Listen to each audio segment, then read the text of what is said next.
Alright, for today's video, maglilinis ako ng automatic transmission outer part gamit nitong Aeropack degreaser. Let's go!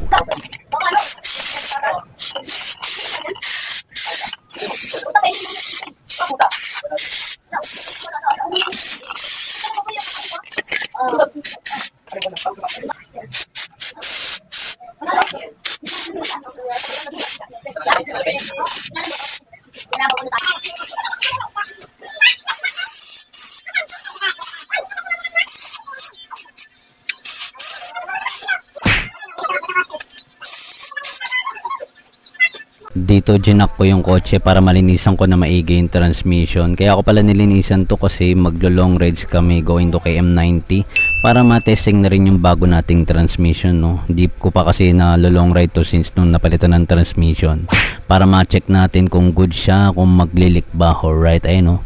Mukhang bago na, pwede nang ilong ride to. Alright, let's go.